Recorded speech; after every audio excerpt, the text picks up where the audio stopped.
This is FYI News 13, brought to you by SSP TV and the Hazleton Standard Speaker.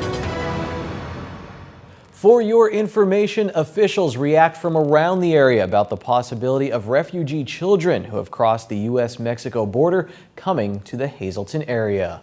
Welcome to FYI. Thanks for watching. I'm Ken Cara. Reaction continues to Congressman Lou Barletta's announcement yesterday that the U.S. Committee for Refugees and Immigrants has inquired about the Altamont building in downtown Hazleton as a possible location for child refugees crossing the U.S. border in Texas. Today, FYI's Lisa Sugar talks with the superintendent of the Hazleton Area School District to see what this would mean for the school district if in fact the idea becomes a reality. Dr. Antonelli, what would this mean for the Hazleton Area School District if what Congressman Barletta said does become reality? It's going to be very problematic for the Hazleton Area School District because under the McKinney-Vento Act, which is the Homeless Act, these children would be considered homeless as refugees. And that means that they will not have to undergo our normal registration process and present proof of immunization, vaccinations, age, or residency. What it means is we must enroll them immediately and begin to instruct them immediately, even without those proofs. Where would you put them? It's going to be an issue because if in fact they are not immunized or vaccinated appropriately, our concern will be with possible infectious or contagious diseases that they may be carrying into the city and into our school system. We will have to provide educational services and in all probability explore the possibility of doing that off-site from any of our buildings, possibly in trailers. But there's a cost that also comes with that, Lisa. The space, the teachers, the support staff, ESL instructors. I'm not sure how that's going to be funded. We just embarked on a $34 million building project to address overcrowding in our schools and to address class size. We're essentially back to square one if in fact we have to accommodate several hundred more children. Now, this is by no means reality right now. It was brought up yesterday. We're not exactly sure where it stands. What's your next step? Because you want to be prepared in case something like this does happen. Well, I've been in discussions with Congressman Barletta, and he's been very supportive. We also will engage our local intermediate unit and the State Department of Education on our next steps if this should, in fact, become reality. Thank you, Dr. Antonelli. Keep us posted. Meanwhile, Hazleton Police Chief Frank D'Andrea also weighed in after the congressman's announcement yesterday. I don't have enough police officers now to deal with the issues that we currently deal with. I'm not sure if I put a few hundred kids that are coming across the border undocumented here, how am I going to deal with the clientele that will follow these children? You can talk to District Attorney Salavantis, Attorney General Kathleen Kane, and see what they're all doing with the child exploitation units that they all currently have right now. Child pornography, child prostitution, it runs rampant. The fact that we're talking about the ability of human trafficking taking place and bringing children that we can't even document their age, their date of birth, or who their parents are. And then we're going to be turning those children over to people that, my question becomes, who's going to do these background investigations? And what is that going to do when we're now bringing communicable diseases from third world countries to the city of Hazleton? Our medical infrastructure is already taxed to the breaking point. State Representative Tara Toohill also reacted to Congressman Barletta's news conference yesterday. She posted the following statement on her Facebook page saying this should be of immediate concern to everyone. Quote, 65,000 illegal infants and children have been sent, many through human trafficking, across our border. This is a humanitarian crisis and it has to be stopped. I fought to close the halfway house prison that we had in downtown Hazleton, and now our residents need to get involved to make sure that the zoning board does not mess up again and allow this, unquote. Will Governor Tom Corbett sign the state budget? That's a question that remains to be answered. The $29.1 billion spending plan was approved just 90 minutes prior to the midnight deadline. However, the governor, unlike his 3 previous budgets, failed to sign it by the June 30th deadline. Corbett wanted pension reform included, and it is not. We'll keep you posted. Meanwhile, Governor Tom Corbett has signed into law a measure that will strengthen hit-and-run violation penalties. Kevin's Law came about after the tragic death of 5-year-old Kevin Miller, who was struck by a hit-and-run driver in Wilkes-Barre on December 21st of 2012. Kevin was struck while crossing the street with his family after leaving a Christmas party. The new law increases the minimum penalty from 1 to 3 years for fleeing the scene of a fatal accident. Kevin's Law takes effect in 60 days. Registered nurses at Wilkes-Barre General Hospital in Wilkes-Barre voted yesterday to go on strike. 480 nurses of the Wyoming Valley Nurses Association of Staff Nurses and Allied Professionals have been working under terms of their old contract, which expired in April. The 5-day strike will begin this Friday, July 4th, at Wilkes-Barre General Hospital. Would you know what to do if you were involved in a situation with an active shooter? FYI has a special 2-part interview tomorrow and Thursday with a man who conducts active shooter and crime prevention seminars entitled Trust Your Instincts. Danny Miner is a Pennsylvania Capitol Police officer and the former police chief of the Freeland Borough. Don't miss this very important 2-part interview tomorrow and Thursday right here on FYI. And now news from the Freeland Mayor's desk. Frio Borough Council will hold a regular council meeting this Thursday at 6 p.m. at the Ambulance Building at 417 Johnson Street in Freeland. And remember to pick up the Standard Speaker for in-depth local news, sports, and information. Pick up tomorrow's edition of the Standard Speaker for all that and more, and go to their website, standardspeaker.com, for breaking news. After this break, Janine continues her Care for Kids series, and we'll tell you where you can hold your flag high this week. Later, we have a jam-packed sportscast with baseball and hockey highlights. FYI, we'll be right back.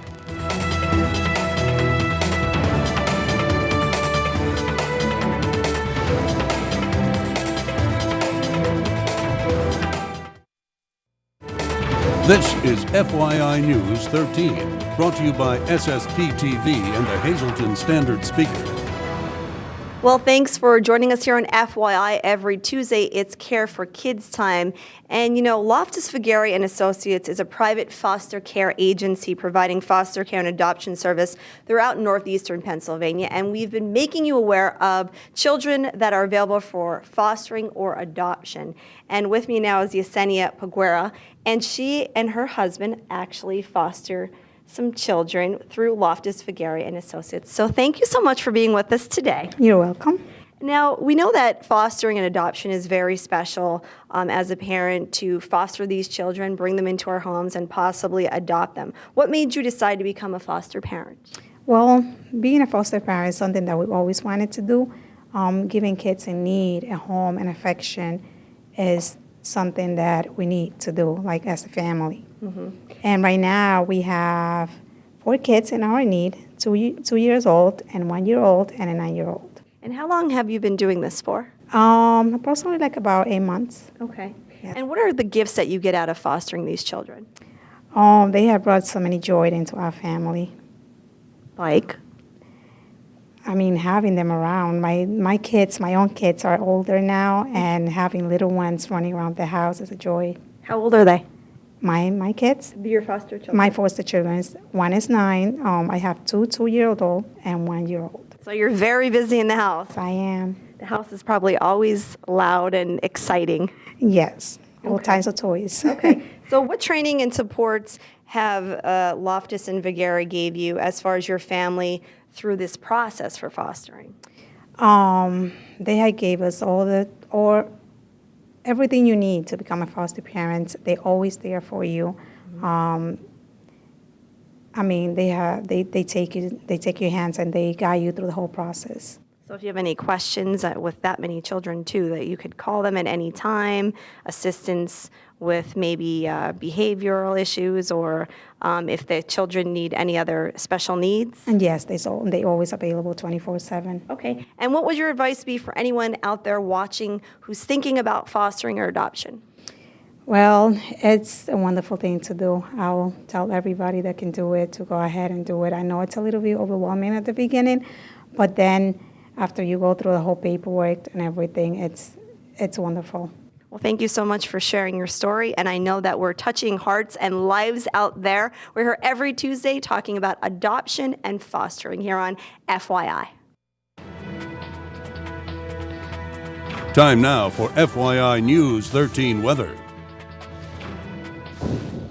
It was a relatively windy day out there today. This shot from the city of Hazleton for our weather shot tonight. Let's see what it's going to be like in the coming days and tonight. From the National Weather Service, here is your forecast. Tonight, there is a chance of showers and thunderstorms, mainly after 10 p.m. for those showers and thunderstorms, but it will get down to 69 degrees. On Wednesday, showers and thunderstorms are likely as the high reaches 85 degrees. Wednesday night, showers and thunderstorms, again, you can expect them as we get down to 69 degrees. Thursday, we can expect more showers and thunderstorms, and some of the storms can be heavy at times. The high will be 80 degrees. Now on Thursday night, 40% chance of showers, low is 64. For Independence Day, the 4th of July, looking at a partly sunny day with a high of 74. I like that. Friday night will be partly cloudy. The low will be 52. And then Saturday, the high is 76 under sunny skies.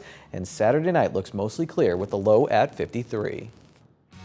Tonight's weather is brought to you by Valley High, the area's oldest ice cream and fast food restaurant. Stop on in for a cold treat including our ice cream and yogurt, or some hot food including our burgers, hot dogs, fries, and much more. That's Valley High, Route 93 in West Hazleton. Treat yourself today. I'm here at Harmon Geist Stadium in the city of Hazleton with the city's recreation director, Fred Barletta Jr., and you're getting ready for the big Independence Day celebration here in Hazleton. Fred, tell us all about it. Well, we're very excited about it, Lisa, because it's one of the great days of the year. There's never a better day to celebrate being an American than Independence Day. And the city has done a great job, and I've inherited this, and we're going to try to continue it with the Hold Your Flag High ceremony and get everybody all fired up to celebrate Independence Day. Now, of course, that's 4th of July, but we're going to do this the day before. It's going to be on the 3rd, which is this week, and the rain date would be the 5th. So the 4th, you could still be with your family and friends and do the barbecue stuff and everything else, but you can come out here and have a great time to kick off the Independence Day celebration. All right, so we're used to seeing good food, plenty of entertainment, so all that coming back again? We're going to have that back again. Tony Angelo is going to be here, Joe Boguist. We're going to have a lot of the people that have done it in the past. There'll be a patriotic theme to it. It's always gone over very, very well. We will have some vendors here. There will be food available, and people could come here and have a great time. There's no admission charge. We will have some of the young Recreation Department workers here who will accept donations. We've had a lot of real good sponsors in the community, the D'Angelo brothers and Apst with the rescue personnel. And so many people have helped out and donated to this and have sponsored it. And of course, the big reason for that, the big expense, we're going to cap it all off as soon as it gets dark with a tremendous fireworks display. This will be the official fireworks display for the city of Hazleton. All right, and I understand, I know a former social studies teacher want to put a little history where it should be here on Independence Day. So you've added a special touch to this, which I think is terrific. Yeah, all my students will be happy to hear this, I guess. But yeah, I mean, we want to celebrate, we want to have a good time, but we also want to drive home the meaning of all of this. And we're going to have the public reading of the Declaration of Independence. And we're really looking forward to that, and we're hoping the people will appreciate what we're doing here. It's still one of the great documents of all time, and it's the whole reason for the celebration. So we're going to see how that works out, and we're looking forward to that to try to add just a little bit different touch to it this year. All right, the big July 4th celebration on July 3rd, and if the weather doesn't cooperate, July 5th. The times? Well, the gates are going to open up at 6 o'clock, and then maybe about an hour after that, we'll get the program started.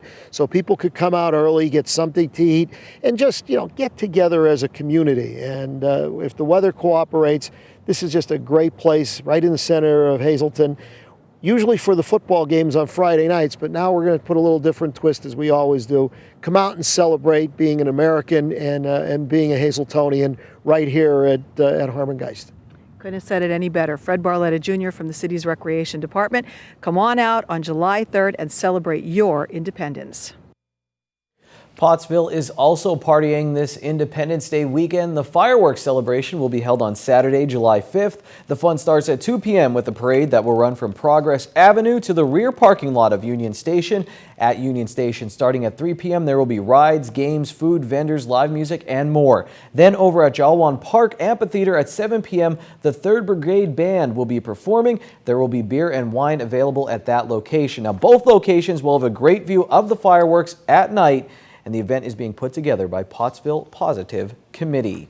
Nick Coyle is a musician and a songwriter who started with Strangers with Candy, who won MTV's Ultimate Cover Band in 1999. Eventually, they became known as Lifer, and they were signed by Universal Music. Now, Coyle is getting ready to release a new solo album called Sound Makes Waves, and he's performing tomorrow at the Sanctuary at 172 North Wyoming Street in Hazleton. The concert is at 6 p.m. and it's free for the public. And now here's your midday winning Pennsylvania lottery numbers. The daily 976, the big 4 5793, Quinto 53819, and Treasure Hunt 1 8 14 16 and 21. That jam-packed sportscast is next.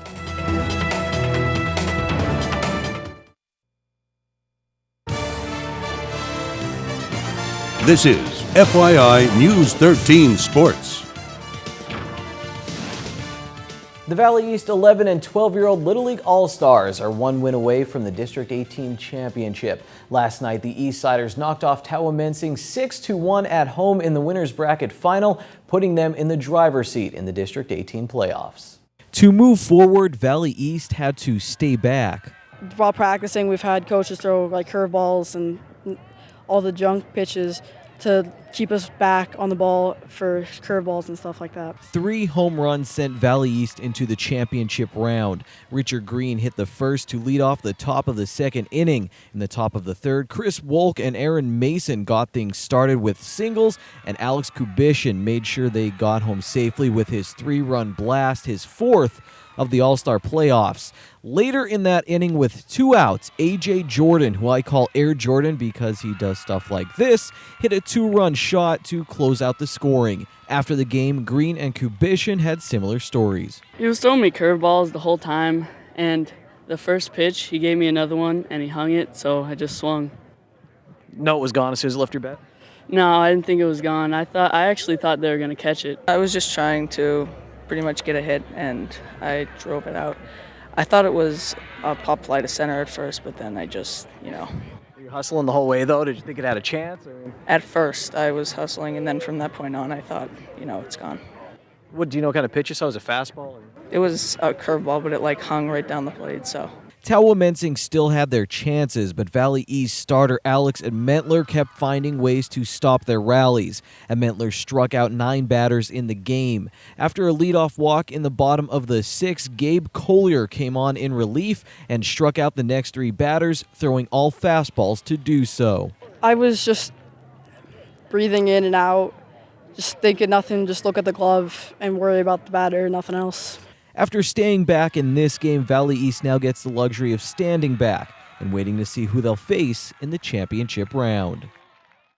So who will Valley East face? There's 3 possibilities in the consolation bracket tonight. Valley West will host Jim Thorpe. The winner of that game will play Towamensing, and then the winner there moves on to play Valley East. So there's a chance that rivals Valley East and Valley West could meet in the championship round. And speaking of rivals, the Lehigh Valley Iron Pigs continued their series with the Scranton Wilkes-Barre Rail Riders last night. The game was tied at 5 when former rail rider Russ Kanzler came up for the Pigs, and the Hazleton graduate makes bacon out of this one. It's a 3-run shot for Russ that gave the Iron Pigs the lead for good as they would go on to win the game. Russ in that game was 2 for 5 with 2 runs scored. The Pigs and the Rail Riders wrap up their series tonight at PNC Field. All right, grab your helmets and pads. We're going to Beach Street Playground for the Hazleton Street Hockey League playoffs. In the JV championship, the Outlaws, they draw first blood in that series against the Ducks. Marcus Necht had a hat trick for the Outlaws. In the first game of the varsity semifinals, Ryan Boland scores here for the Barn Burners, putting his team ahead, and then Matt Zentak puts home this rebound for the Outlaws that would tie the game. Sat Novotnak and the Outlaws put on a ton of pressure in this game, and here the hard work would eventually pay off. And then Joe Costa opened in front of the goal. He puts it in the second. It's the Barn Burners taking control. Ryan Bolin comes across the middle and scores right here. Billy Spears then would also score as well, making it 4-2 Barn Burners to the third. AJ Novotrak comes down the right side and he scores, but there's 3 more goals in the game for the Barn Burners, and they would go on to win this game 7-2. That series will continue down at Beach Street, as well as the other semifinal series as well. That is sports for tonight. FYI, we'll be right back. Happy Wing Night. It's Wing Night at Bottlenecks. Get $2 off your order of wings or all-you-can-eat wings and boneless wings for only $14.95. Bottlenecks wings are voted best wings in the area year after year. Good evening, everyone, and here's tonight's Talk of the Town report. First tonight, the 15th annual ECUS Road Rally Motorcycle Run, all to benefit the Helping Hand Society, will be held on Saturday, July 26th. The run starts at the Slovak Club in Hazleton with registration beginning at 10 a.m. An after-ride party will be held at the Harwood Fire Company from 2 to 7. The public is invited to attend. For more info, call 570-455-4958. Also tonight, the Marion Colts football camp for students entering grades 3rd through 9th will take place July 14th, 15th, and 16th from 8:30 a.m. to 1 p.m. The camp stresses football fundamentals in offense, defense, and special teams. For info, call 570-668-2225. And finally, the Nescapec State Park will be holding an educational program called Introduction to Geocaching on Friday, July 18th. Participants will learn how to use a GPS device and get some hands-on practice. The program is free, but space is limited, so please call 570-403-2006 to register. That's tonight's Talk of the Town. News 13 would like to send sincere condolences to the family and friends of these recently departed. Charles W. Thomas of Hazleton. Memorial is Friday at 1 p.m. at the Hazel Chapel of the Cropton Hughes Funeral Home. Ruth Berger of Whitehaven. Arrangements will be announced by the Lehman Family Funeral Service. And Jane H. Shelley of Freeland. Arrangements will be announced by the Butler Chapel of the Cropton Hughes Funeral Home. Tonight's obituaries have been brought to you by the Smilax Floral Shop located on 15th Street in Hazleton. For delivery to all local funeral homes, call 570-454-0111.